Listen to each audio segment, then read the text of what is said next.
And I would like to pass the word to Lidia for her response.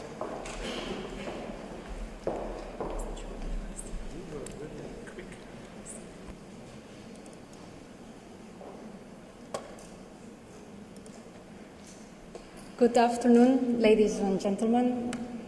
I want to start by thanking the organizers, the invitation to the European University Association. And I am even more grateful to be here because I was in Vilnius just 1 month ago when the European University Association held their EUA Council and statutory meetings not so long ago in Vilnius University.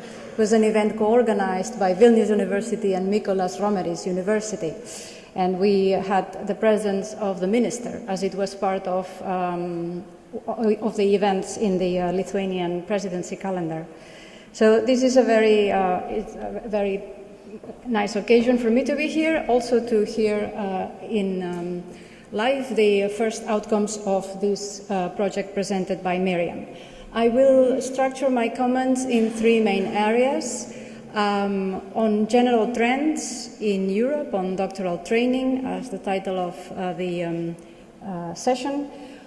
A few remarks on collaborative doctoral education and some outcomes of a project that recently finished. And also some remarks on smart specialization, of which I think that the next speaker, Till, will give a very good example of it.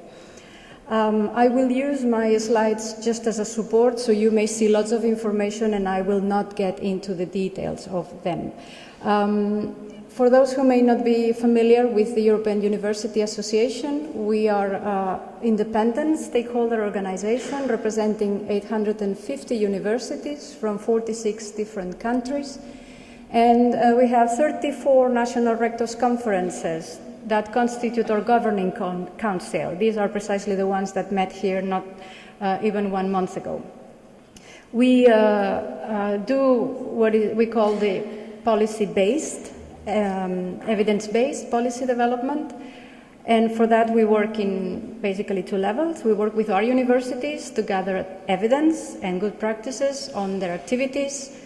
And we translate that into main trends and messages that we then use to inform our policy development.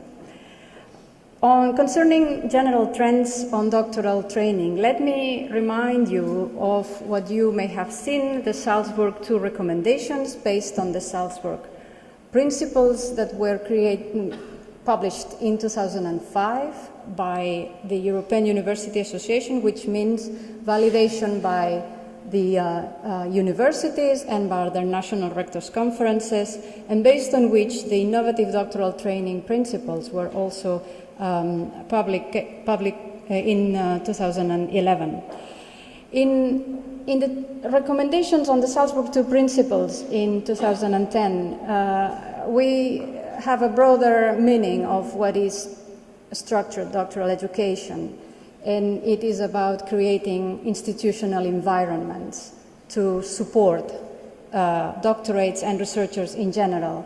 Because, of course, I think here we are all convinced that we have to invest in researchers, but researchers do not work in isolation. They work with and for institutions who also have to invest in them. So we need support to the researchers, but we also need support to institutions to provide necessary environments. So here you have a list of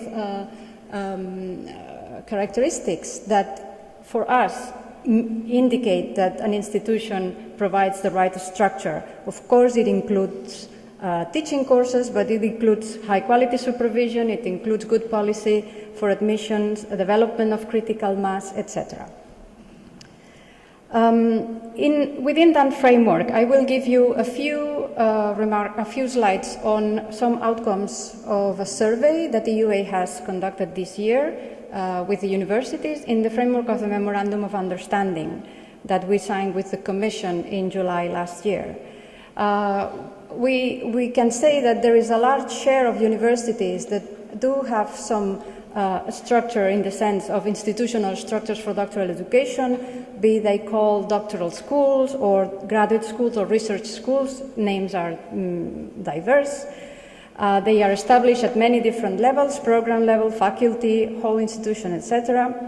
And many institutions do have policies for admission, progress monitoring of doctorate thesis, supervision, and assessment. The problem is that when it comes to implement those policies, there are some obstacles, and you can see here a sample of it. Funding is by far the first obstacle, but also national legislations, internal resistance, institutional autonomy, and scientific priorities are pointed out as obstacles. I will stop here in my first part. I go quickly to the second part, and I will focus now on what is employability of doctoral holders and doctoral holders that are done in cooperation with businesses, doctoral thesis, sorry. These are a few outcomes of a project called Doc Careers 2, which is the continuation of Doc Careers 1. We all started in 2006. In Doc Careers 2, we had the contribution of 32 higher education institutions, including many Lithuanian universities, in particular the Kaunas University of Technology that hosted a workshop. We had 34 companies working with those institutions, and we had 23 other organizations, including Vitae, also contributing to the project, all coming from third countries.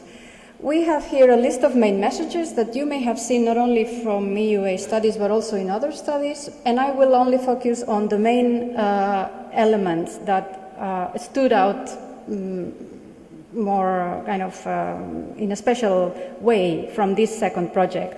You have heard about building trust is very necessary. You've heard about probably co-supervision on from the industrial partner and how the responsibility ultimately relies on the academic supervision and on the institution granting the degree. You've heard on intersectoral mobility and employment and how these doctoral holders are normally find an easier transition to a non-academic environment because of their ability to be bilingual, meaning that they are able to understand and deal with different mindsets and not only the academic mindset. And also the transferable skills that naturally develop because they are in contact with the academic environment, but also with the non-academic environment. But let me highlight two additional main messages that stood out from this second project. It was the regional dimension. All these collaborative doctoral theses were possible because they had a strong local base, and they reflected a very deep understanding of the industrial tissue of the region, and also a deep understanding of the legal frameworks at the local, regional, and or national level, depending on the institution. And also very important, another very important dimension, the policy dimension, because it was clear that many of these practices, as I said, some in Lithuania, some in Italy, some in Norway, some in Switzerland. So we had a very good sample of the whole Europe. But the common point was in those regions there was a strong commitment from the government to whatever level it was to develop knowledge-based companies, to develop knowledge-based society. That was essential. And that links to my third and final point. After recognizing the participation of the institutions that you can read then and the linkages of this project to some policy input, my final remarks go to smart specialization.